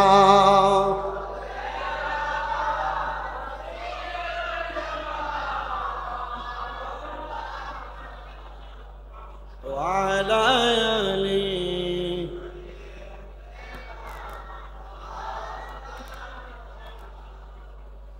আর যেহেতু কথার ধারাবাহিকতা এই কথাটা আসছে, আমি আপনাদেরকে ইসলামী শরিয়া মোতাবেক স্বামী স্ত্রীর ঝগড়া মীমাংসা, স্বামী স্ত্রীর আচার আচরণের দুই একটা কথা বলে আমি আমার ওয়াজের রীতি টানবো। কষ্ট হবে আপনাদের? আমার নবীজি রাহমাতুল লিল আলামিন নবীজি দুনিয়ার জমিনে যারা স্বামী স্ত্রী বসবাস করে তাদের ব্যাপারে কয়েকটা হাদিস বলেছেন। আমি যখন মাদ্রাসাতে কুমিল্লা ইসলামী আলিয়া মাদ্রাসায় কামেলের দ্বিতীয় বর্ষের আমাদেরকে সবক দেওয়া হয়েছে, এই সবক অনুষ্ঠানের পরে আমি আমার আরেকজন উস্তাদের কাছে বুখারী শরীফের দরজগুলো নিতেছিলাম। ওই বুখারী শরীফের দরজ দিতে গিয়া আমার নবীজির 4টা হাদিস আমাদেরকে হুজুর পড়াইছেন। এর মধ্যে আমার নবী বলেন দুনিয়ার জমিনের মধ্যে যে পুরুষরা বিবাহ করেছে, এই পুরুষের মধ্যে আমি নবী তাদেরকে 1 নাম্বার আদেশ করব, এ পুরুষের দলেরা তোমরা কখনো তোমাদের স্ত্রীদের গালের মধ্যে আঘাত করবা না। ইয়া রাসূলুল্লাহ, ইয়া হাবিবাল্লাহ, কেন বলতেছেন? নবী আমার বলে পুরুষেরা যদি তাদের স্ত্রীর গালে আঘাত করে তাহলে স্ত্রীরা কষ্ট পায়। এ পুরুষেরা মনে রাখবা তোমাদের স্ত্রীগুলো তোমাদের কাছে সাময়িক সময়ের মেহমান মাত্র। তোমরা যদি তোমাদের স্ত্রীদের গালের মধ্যে আঘাত করো তাহলে ওই মেহমান কষ্ট পায়, মেহমান কষ্ট পাইলে স্বয়ং আমার আল্লাহ তাআলা কষ্ট পায়। এটা নবীজির 1 নাম্বার হাদিস। এবার নবী আমার বলে আমাদের সমাজে পুরুষদের একটা স্বভাব হলো যদি স্ত্রী কোনো কাজ করতে দেরি হয়, স্ত্রী যদি একটু থেকে একটু বাঁকা কাজ করে তাহলে স্বামীরা তাদেরকে তাদের মা বাবার নাম তুলে গালি দেয়, দেয় না? স্ত্রীদের মা বাবার নাম তুলে গালি দেয় না? স্ত্রীদের মা বাবার নাম তুলে গালি দেয়। নবী আমার বলেন হে দুনিয়ার পুরুষের দলেরা তোমরা কখনো তোমাদের স্ত্রীদের মা বাবার নাম তুলে গালি দিবা না। ইয়া রাসূলুল্লাহ, ইয়া হাবিবাল্লাহ, কেন গালি দিব না? বলে এই স্ত্রীরা তোমাদের কাছে তোমাদের মেহমান। 2 নাম্বার আমি নবী হলাম তোমাদের স্ত্রীদের বাবা।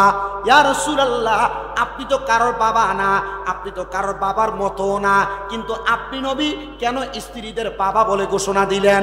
নবীজি বলেছেন পুরুষরা তোমরা তোমাদের নারীদেরকে মা বাবার নাম তুলে গালি দিও না। আপনি নবীজি নারীদের বাবা। নবীজি এটা দিয়ে কি বুঝাইলেন? বলে তোমরা যখন তাদের মা বাবারে গালি দিবা তোমাদের যেন স্মরণ হয় তাদের মা বাবার দায়িত্ব আমি নবীজির হাত মুবারকে আছে। তাহলে আপনি যদি আপনার স্ত্রীকে গালি দেন, গালিটা যাইয়া রাহমাতুল লিল আলামিন নবীর উপরে পড়বে। এই জন্য কখনো অমুক মারানি জি বলে গালি দিও না, অমুকের বাচ্চা বলে গালি দিও না, কারণ নবীজি বলেছেন আমি নবী হলাম মহিলাদের বাবা। গালি দিস না রে, গালি দিস না, মহিলাদেরকে গালি দিস না। নবী আমার বলে 3 নাম্বার তোমরা দুনিয়ার জমিনের মধ্যে তোমাদের স্ত্রীদের প্রতি তোমরা ইনসাফ প্রতিষ্ঠা করো। ইয়া রাসূলুল্লাহ, কেমন ইনসাফ প্রতিষ্ঠা করব বলেন না? যারা 2টা বিবাহ করে, যারা 3টা বিবাহ করে, যারা 4টা বিবাহ করে, তারা এমন ইনসাফ প্রতিষ্ঠা করবা যেন তোমার এক স্ত্রীর সুন্দর ব্যবহারে অন্য স্ত্রীর কলিজার মধ্যে কষ্ট না পায়। জবান খুলে জোরে সোরে পড়ি আল্লাহু আকবার। এবার আসেন শুধু স্ত্রীরা দুনিয়ার জমিনের মধ্যে সুন্দর আচরণ করবে না, স্বামীরা সুন্দর আচরণ করবে না, স্ত্রীও সুন্দর আচরণ করা লাগবে। পর্দার অন্তরালে যে মা বোনেরা শুনতেছেন একটু মনোযোগ দিয়ে শুনবেন। আপনারা কেউ যদি আপনাদের স্বামীর সঙ্গে খারাপ ব্যবহার করেন, মনে রাখবেন একটা মহিলার জন্য তার স্বামী হলো জান্নাত, একটা মহিলার জন্য তার স্বামী হলো জাহান্নাম। নবীজি কেন আপনি বললেন একটা মহিলার জন্য স্বামী জান্নাত, একটা মহিলার জন্য স্বামী জাহান্নাম? নবীজি বুঝাইতেছেন অন্য কোনো কারণ না, এটার কারণ হইল দুনিয়ার জমিনের মধ্যে স্ত্রী যদি তার স্বামীর সঙ্গে ভালো আচরণ করে তাহলে তার স্বামীর সঙ্গে সে জান্নাতে যাবে। যদি বাজে আচরণ করে তাহলে ওই মহিলা তার স্বামীর সঙ্গে বাজে আচরণের কারণে জাহান্নামে যাবে। জোরে শুনে পড়ি নাউজুবিল্লাহ। এ মুসলমান, এ নবীর উম্মতের দলেরা, দুনিয়ার জীবন সুন্দর করার জন্য স্বামী স্ত্রী সুন্দরভাবে চলাফেরা করবে, ভালো আচরণ করবে, সুন্দর ব্যবহার করবে, মুখের ভাষা খারাপ করবে না। এটা আল্লাহ এবং তার রাসূলের কথা, এগুলার উপর আমল করা লাগবে। আর আসেন, দুনিয়াতে সব আপনার ঠিক আছে, কিন্তু আপনি আপনার মা বাবার কলিজাতে আঘাত দিয়ে রাখছেন।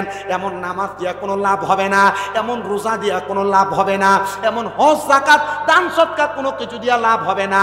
আমি এখানে যে বসে ওয়াজ করতেছি কোনো স্বাভাবিক অবস্থায় ওয়াজ করতেছি না। আজকে 2 মাস যাবত আমার আম্মা জান ঘরে অসুস্থ অবস্থায় পড়ে আছে। আমার আম্মা জান হাঁটতে পারে না, ভালো মতো দাঁড়াইতে পারে না, নিজে কুলে করে চেয়ারের মধ্যে বসে বাথরুম করায়, প্রস্রাব পায়খানা করাই। প্রস্রাব পায়খানা আমি আমার নিজ হাত দিয়ে পরিষ্কার করেছি 2 মাসের মধ্যে।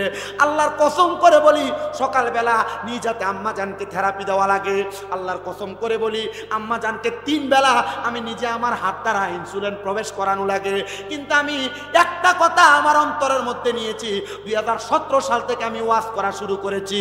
আজকে 9 বছর ওয়াজের ময়দানে আমি আমার প্রত্যেক মাহফিলে মা বাবার সম্মান, মা বাবার ইজ্জতের বয়ান করি। আমার এইটাই দিমাগের মধ্যে আসছে, হয়তো আমার আল্লাহ তাআলা আমারে পরীক্ষা করতেছে। শামীম দাদা, 9 বছর তো মানুষকে মা বাবার খেদমতের কথা বললা, এখন একটু নিজে খেদমত করো। আল্লাহর কসম করে বলি, আমি আমার মার খেদমতে কোনো ত্রুটি রাখি নাই, এখনো পর্যন্ত খেদমত করতেছি।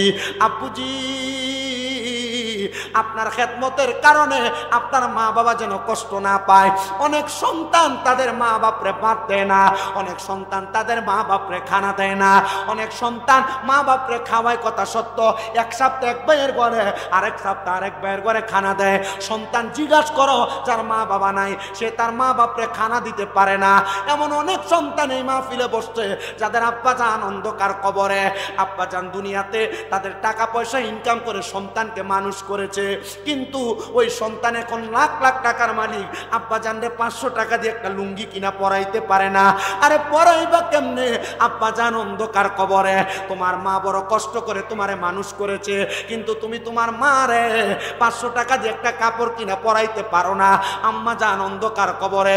সন্তান যাদের মা বাবা কবরে, এখানে আপনারা বসেছেন, অনেকের মা নাই বাবা নাই। মাহফিলটা হচ্ছে আলহামদুলিল্লাহ, আগামী তো হবে। আমি মাত্র 10 জন সন্তান চাই যারা মাকে ভালোবাসে, বাবাকে ভালোবাসে, নগদ 1000 করে টাকা প্রদান করবে এই মাহফিলের জন্য, জান্নাতের বাগানের জন্য। যদি একজন সন্তান থাকেন, 1000 টাকা আল্লাহর ওয়াস্তে মাহফিলে দান করবেন। শুধু হাতরা তুলবেন। নাম কি? মোহাম্মদ বশির উদ্দিন ভাই। বাড়ি কোথায়? বরিশাল থেকে। আপনি আসলেন কিভাবে? এখানে ব্যবসা করেন। মারহাবা, নারে তাকবীর, নারে রিসালাত, শুহাদায়ে কারবালা শরীফ, হযরতুল আল্লামা মুফতি জহিরুল ইসলাম ফরিদী সাহেবের আগমন। নারে তাকবীর, নারে রিসালাত, হযরতুল আল্লামা মুফতি জহিরুল ইসলাম ফরিদী সাহেবের আগমন। তন্তরবাসীর পক্ষ থেকে, তন্তরবাসীর পক্ষ থেকে নারে তাকবীর, নারে রিসালাত, শুহাদায়ে কারবালা।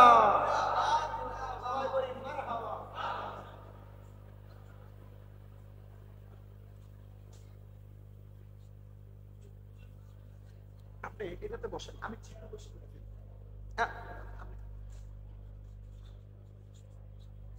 সবাই জবান খুলে পড়ি মারহাবা। এত আস্তে মারহাবা করলেন, হুজুর আইসা আপনার বেজার হইছেন গা, একটু মোহাব্বতে মারহাবা করেন। আর জোরে বলেন মারহাবা।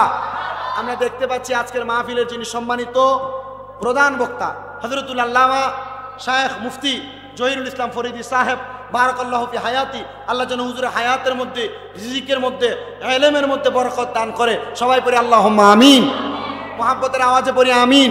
তাহলে আমি চাইছি 10 জন মানুষ। 1 নাম্বার আমার ভাই মোহাম্মদ